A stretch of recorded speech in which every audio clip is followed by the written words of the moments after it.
Herzlich willkommen, Sianamgela, and welcome to the Bundesliga Connection with Chris Harrington on the SL Podcast in partnership with DW Berlin.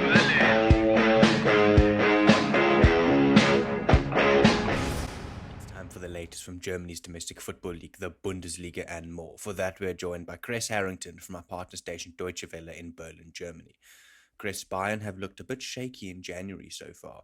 3 draws in a row have their defending champions holding on to the lead by merely 1 point.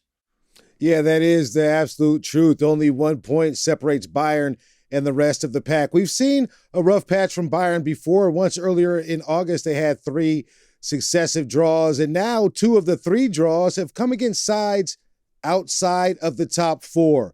And that's the concern, right? First Cologne, now Frankfurt. Frankfurt has always been an issue.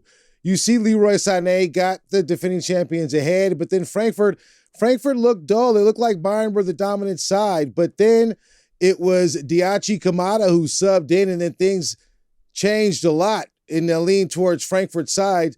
Randall Kolo Muani ended up converting and leveling the score after he beat his France teammate Dejan Upamecano in a 1-1 situation.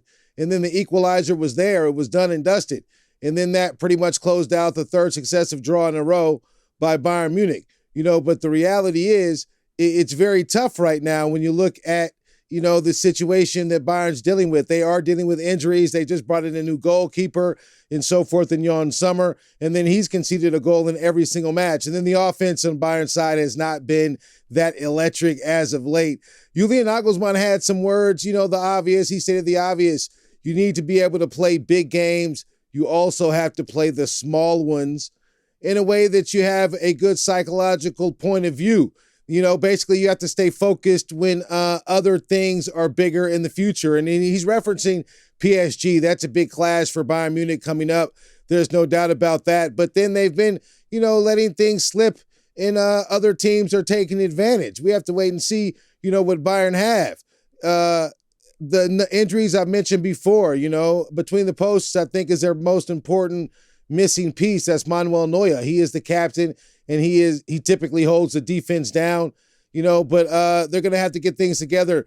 Nagelsmann referenced Sadio Mane before, hoping that he would be able to return. He'd be healthy in time for the PSG clash. It looks like maybe not the first leg, maybe the second leg, but all in all, Bayern are going to have to pick up, the pace a bit if they want to hold on to the lead. Since the restart, the standings have changed a bit, Chris. Which sides have impressed you the most? Well, you have to look at Dortmund. Dortmund cracked the top 4. That's amazing. They jumped from 6th.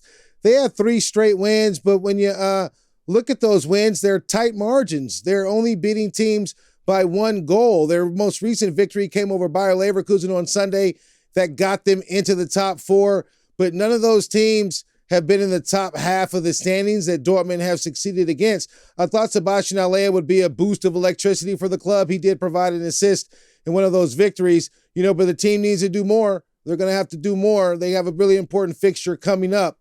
And I think that's a really big and interesting one. They face Freiburg, who recently slipped out of the top 4. Union Berlin have been impressive as well. I think they've been a bit more impressive because you look at them right now, they're second in the standings. But also the 3 wins against lackluster opponents. Leipzig have been picking up the pace a bit. They came off a draw, then 2 back-to-back wins. They're third. But it's interesting, only 1 point separates the top 4 teams. So every place is up at stake right now. And I think when you look at the fixtures coming up, you have to look at Wolfsburg hosting Bayern. I think that's very interesting. That could pretty much pump the brakes on Bayern's progress. Union Berlin, they're second right now. They host Mainz, and RB Leipzig are at Cologne. And then when you factor in the German Cup and the European pitch, I think the standings are going to change quite a bit in the next few match days. The 3rd round of the German Cup kicks off this week, Chris, and what are you expecting? Well, you have cup holders RB Leipzig. They host Hoffenheim. Leipzig, they're a fortress at home. I think they're secure in moving past and beyond that fixture, one step closer to successfully defending their title in the German Cup. Another one to look at is Mainz. Mainz hosts Bayern. Mainz have a player that's coming off a hat trick, and then in speaking of how many goals Bayern have been producing lately, that could become an interesting fixture because momentum has to matter, because that's the next match for both of these teams. Mainz coming off a win, Bayern coming off a draw. Then Union Berlin, they host Wolfsburg. Wolfsburg just saw their unbeaten run come to an end recently. So all in all, very exciting fixtures coming up, and only a few of these teams can survive.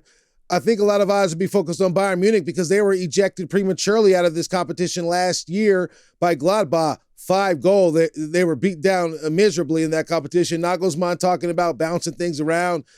Bayern are going to have to pick things up. I'm expecting, them to use Mainz as an example, but we have to wait and see. Before we let you go, Chris, just like always, what else has hit your radar? Just an individual spotlight. The performance of a hat trick from Mainz forward, Karim Onisiwo. He's been electric, scoring goals like that. Maybe Bayern will have to focus on him being the main threat, in that upcoming German Cup fixture.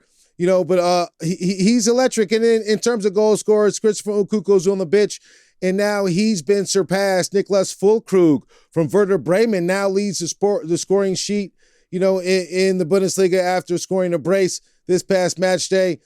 So it should get interesting. Just keep an eye on all the individuals and all the action, and I'll be right here to give you the update once a team crashes out the German Cup and another team steps up to maybe get closer to dethroning Bayern. Thank you very much for the Bundesliga update, Mr. Chris Harrington from our partner station Deutsche Welle in Berlin, Germany. Have a fantastic day further.